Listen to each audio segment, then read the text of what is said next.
AIIMS হাসপাতালে পথসভা করল বাংলা পক্ষ। ডুয়ার্সের বানারহাট বাজারে এদিন বাংলা পক্ষের তরফ থেকে মূলত পশ্চিমবঙ্গে দ্বিতীয় এইমস হাসপাতাল করার দাবিতে পথসভা করে।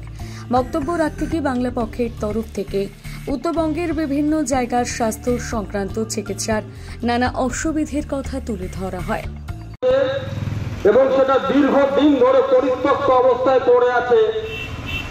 উত্তরের জেলাগুলোর স্বাস্থ্য পরিকাঠামো এবং চিকিৎসার উন্নতির জন্য আমরা কেন্দ্রের সরকারের কাছে বিগত বেশ কয়েক বছর ধরে প্রস্তাব রেখেছি যে আপনারা এই জনমুখী রেলের পরিত্যক্ত জমিতে উত্তরের চিকিৎসা পরিকাঠামোর কথা ভেবে এখানকার মানুষকে যাতে দক্ষিণের জেলায় না যেতে হয়, কলকাতায় যেতে না হয়, দক্ষিণ ভারতে যেতে না হয়, আপনারা একটু উদ্যোগ নিন এবং জলপাইগুড়ির দমনিতে দ্বিতীয় এইমস এই রাজ্যের স্থাপিত করুন। আমাদের রাজ্যে একটা এইমস আছে যেটা কল্যাণীতে।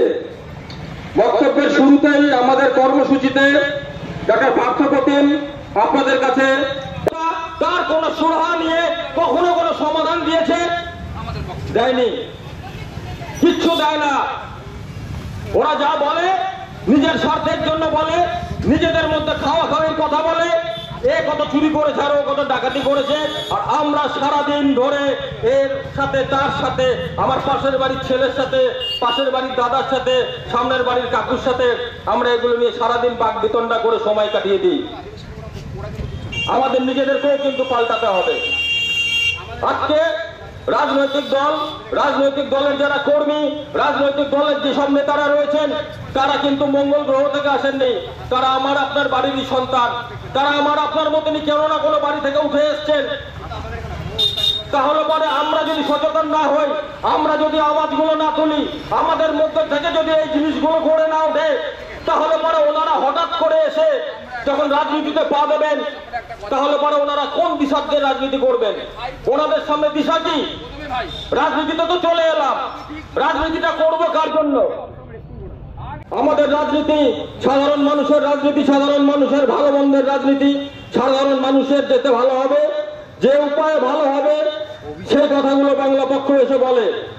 বাংলা পক্ষ সিপিএম, তৃণমূল, বিজেপি, কংগ্রেসের মতন তুমি এটা কেন করেছো, তুমি ওটা কেন করোনি, আমি এটা করেছিলাম তো তুমি এটা কেন করতে পারোনি, তুমি কত টাকা চুরি করেছো আর তুমি কত টাকা ডাকাতি করেছো, এই প্রতিদিন সন্ধ্যাবেলা টিভিতে বসে আপনারা যে খিস্তি খেউড় গুলো দেখেন, এই খিস্তি খেউড় গুলো করে এরা আমার আপনার মতন মানুষদেরকে সাধারণ যে সমস্যা, সাধারণ মানুষের যে সমস্যা, সেগুলো থেকে দৃষ্টি অন্যদিকে ঘুরিয়ে নিয়ে চলে যায়।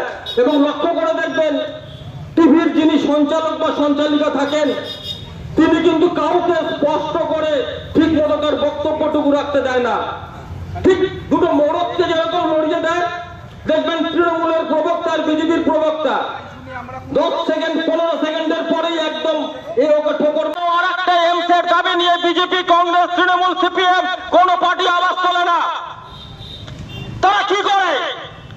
হিন্দু মুসলিম, এই জাত সেই জাত, রাম মন্দির, অমুক তমুক দুনিয়ার ইস্যু নিয়ে কথা হবে। তৃণমূল কত টাকা মেরে দিয়েছে, বিজেপি কত টাকা ডাকাতি করেছে, সিপিএম 34 বছরে কি করেছিল, এই হিসেব দেখে তো আমাদের লাভ নেই। অতীতে যেটা ঘটে গেছে সেটা ফেরত আসবে না, বর্তমান দেখতে হবে। বর্তমানে আমাদের কি রাজ্য সরকারের কাছে জমি ছিল না, সেই কারণে এইমসকে টেনে নিয়ে চলে গেছে কল্যাণীতে।